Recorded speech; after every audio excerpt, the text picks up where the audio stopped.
I had the pleasure of listening to the presentations this morning, and I have to say I was struck by the fact there was almost no mention at all of environmental social governance in presentations that were there to attract investors. That quite surprised me. So for the next 50 minutes or so, I'm going to try and explain why I think that was a serious omission. By way of background, I've been an executive in the mining industry in various capacities for 20 years or more, culminating in a 4-year stint as CEO of what was then a FTSE 100 mining company. And since then, I've been involved as a non-exec. I've chaired FTSE 250 companies mining both nickel and gold, and I'm currently deputy chair and senior independent at a gold mining company, FTSE 250 gold mining company. Now, to be honest, this alone I would own doesn't necessarily qualify me to speak authoritatively on environmental social governance, but what does, I think, qualify me is my association as partner and head of mining at Strategia worldwide. This is following an initiative by General Sir Richard Sheriff, who is with us here today, and it's a grouping of 70 or so associates who collectively and individually bring together a vast and wide-ranging depth of experiences. The aim is to provide companies with value protection assurance, and it does that by the employment of an original and unique methodology, which is borrowed from military planning, and to manage risk and environmental social governance. One of the associates, Peter Whitbread-Arbutat, is also with me here. He's an expert in ESG, and he will be happy to answer any detailed questions or deal with any comments which may follow. Strategia's unique approach, when applied retrospectively to some of my more recent issues and experiences, more of which later if there's time, brought into sharp relief to me the additional responsibilities which have become now inherent in the role of a non-executive director and which lie way beyond the traditional fiduciary roles of a non-exec. And this is the more so in the current climate, which is, I think, experiencing an exponential increase in global awareness and the systemic need for good corporate governance. So to describe me then as something of a poacher turned gamekeeper, I'm afraid would be uncomfortably near the mark. And if you'd asked me as a mining company CEO or doing presentations like we heard this morning, I probably have thought that my priorities would be to mine the ore body, maximize the sale of the metals, and to satisfy the shareholders' return requirements. The need now to be granted almost permission to mine, which in some ways is what ESG is all about, I now see as fundamental. I'm, in that case, really the evidence that Damascene conversions can happen. So let me start by asking what we mean by environmental social governance, ESG. Now, whilst, and very unfortunately in my view, there seems to be an absence of a single universally accepted definition of environmental social governance, and also the absence of any standardized reporting guidelines. The FT lexicon defines ESG as a generic term used by the capital markets and by investors to evaluate corporate behavior and to determine the future financial performance of companies. ESG factors then are a subset of financial performance indicators, and as such they include, amongst other things, issues such as climate change, board diversity, gender, equality, health and safety. So this brings me to the questions that I've been asked to consider today, and they're actually slightly different from those in the program, but my 3 questions are: 1, can funding be secured in today's climate without ESG compliance? And 2, is environmental social governance a cost or is it a value add? And 3, how can investors assure themselves that a potential investment is ESG compliant? So on the first question, can funding be secured in today's climate without ESG compliance? In my view, the answer to that is an emphatic no. On the wider stage, there is an increasing awareness that climate change is a reality. Now, whether you believe in it or not, recent media coverage of, for example, Greta Thunberg's comments or David Attenborough's Blue Planet, take whatever you like, they're influencing public opinion and they're influencing government actions. And as a consequence, investors are now holding companies to the adoption and the maintenance of more and more exacting standards. In our mining world, recent catastrophes now serve to highlight the critical importance of getting ESG right if companies are to attract investment and to retain their social licenses to operate. More than 5 years ago, there was a Harvard Business School study which showed that ESG data points on Bloomberg were accessed over 44 million times during the 6-month period. And it's hard to believe that that number's not increased exponentially since then. In BlackRock's New Year letter to CEOs, which you probably all saw, but Larry Fink there stresses the importance of adhering to ESG standards if investment is to continue. And I think there are 2 statements which stood out to me in that letter. One was that the global landscape is increasingly fragile and therefore susceptible to short-term behavior by corporates and governments alike. And also that companies that fulfill their purpose and responsibilities to stakeholders reap rewards over the long term. Companies that ignore them stumble and fail.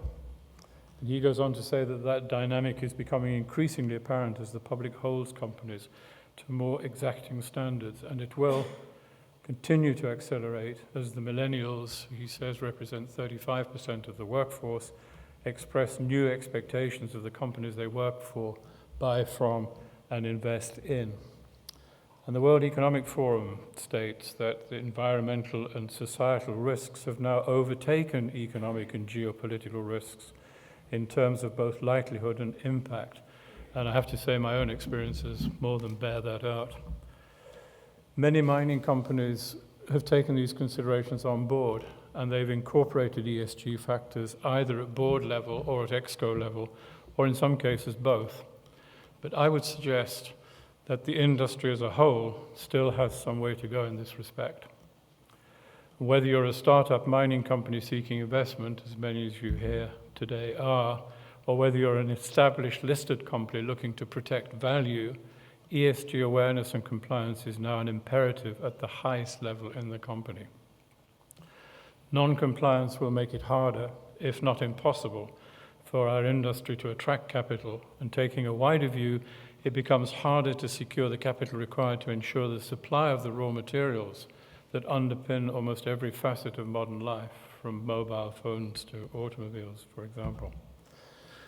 So to summarize then, competition for investment will require companies to move beyond mere compliance.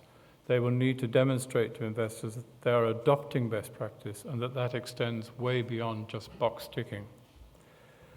So question 2, is ESG a cost or a value add? The approach to ESG will, in my view, reflect the culture of the company. And if an organization works in a number of silos, which many companies do, effective management of ESG risk will be compromised. The greater the organizational effectiveness, the lower the level of risk exposure, and this will be rewarded by shareholders and stakeholders alike. Indeed, many investors, I think, now consider management of ESG factors to be a proxy for good management. On the cost side, companies are now required to deliver greater transparency on an ever-increasing range of metrics, which I include, but by no means limited to, just some examples, the Bribery Act, the Modern Slavery Act, disclosure of gender pay gap, new corporate governance codes, global reporting initiatives, GRI, and the IFC performance standards, of which you're familiar with. There are more and more regulations, local and regional regulations. On the broader horizon, there is now a need to ensure that primary supply chains are compliant with basic international standards and conventions. Responsible stewardship must be demonstrated in order to secure access to land and to water. This will carry associated costs, inevitably. A recent Morgan Stanley research paper that I found estimated that in South America, for example, desalination adds nearly $1 a ton to the copper that's mined there. Further costs are associated with the general requirement that post-closure mining sites must be left physically and chemically stable so that they are available for safe and sustainable future land use. So to see the value side of ESG, we have to look at the consequences of non-compliance, of not complying with ESG. ESG, I think, as a whole, is a clear force for good. And for me, it's entirely understandable. It was entirely understandable when Aberdeen Standard Investments, for example, recently advised us that in the longer term, they anticipate that an increasing amount of their investment flows will be channeled into strategies that incorporate ESG. Clear trend developing. The value, therefore, lies in compliance. And whilst failure to address ESG as a risk management issue, the converse is equally true. So for enlightened companies, properly managed ESG becomes a value add. The message is clear. Proper risk management generates opportunities and it's good for business. Now, there's plenty of evidence to support the view that ESG is a value add. Let's quote some from Lindsay Patrick, who heads the sustainable finance at RBC Capital. He stated categorically that you will see a lowering of the cost of capital for those companies that can proactively address the issues that ESG investors want them to look at. There was a survey from the Deutsche Bank, together with the University of Hamburg, and they looked at all the academic studies on ESG that were published since 1970, and they concluded that ESG had made a positive contribution in over 60% of the studies that they carried out. And finally, one of the largest empirical studies which I found, which looked at the relationship between ESG and financial performance, that was carried out for the GRI, for the Global Research Institute, and that concluded that the case for ESG investing is well-founded, with a positive relationship between ESG and corporate financial performance. So on to the third and the last question: how can investors and stakeholders assure themselves that a potential investment is ESG compliant?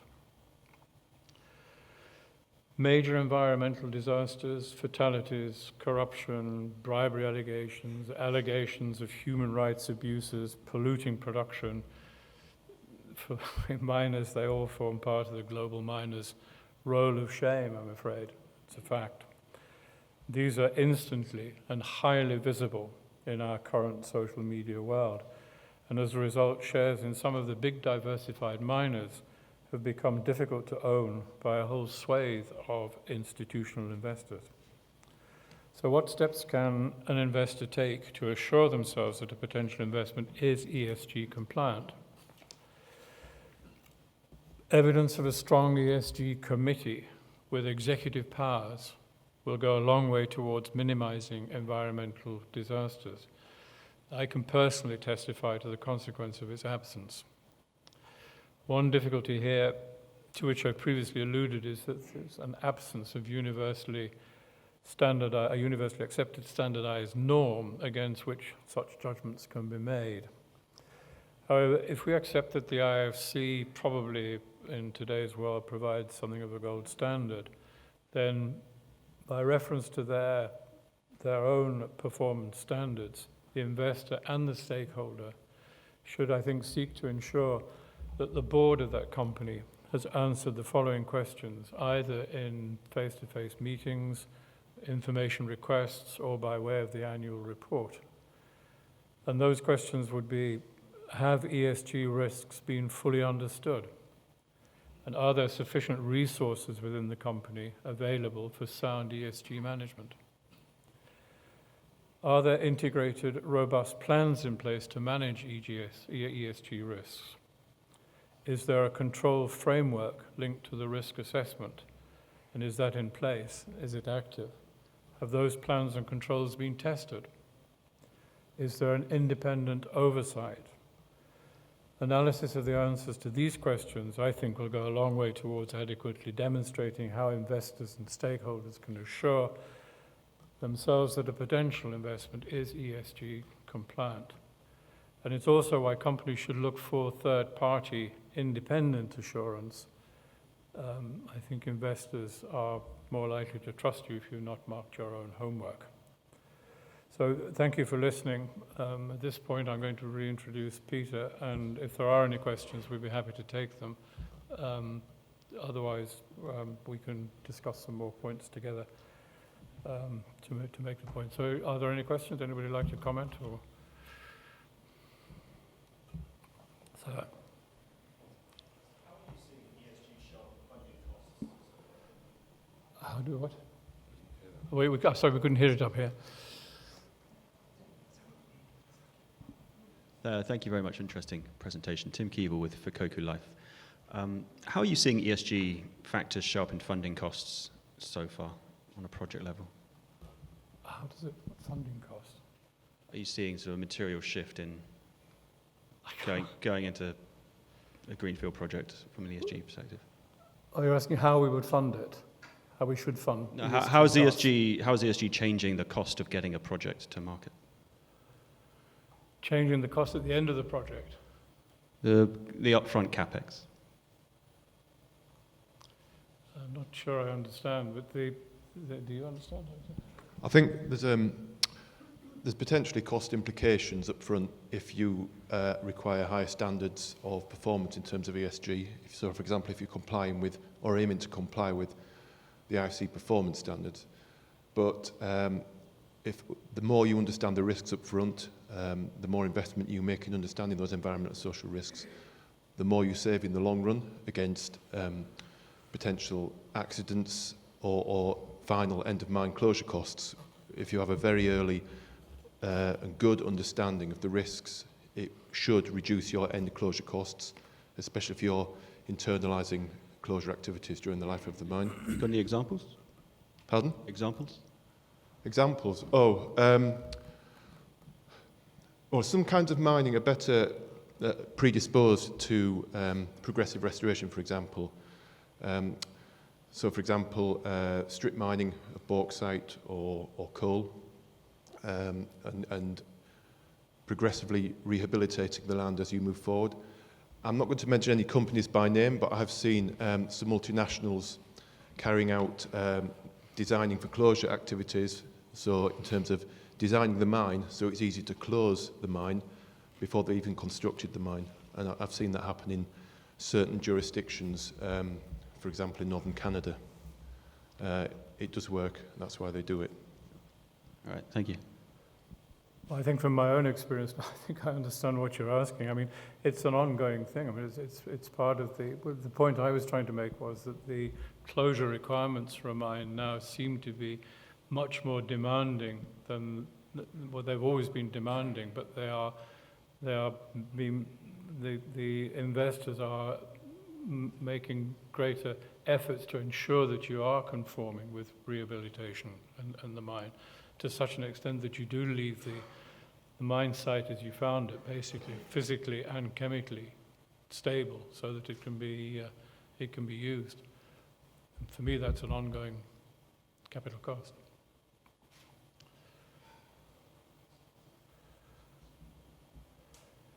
Any other comments?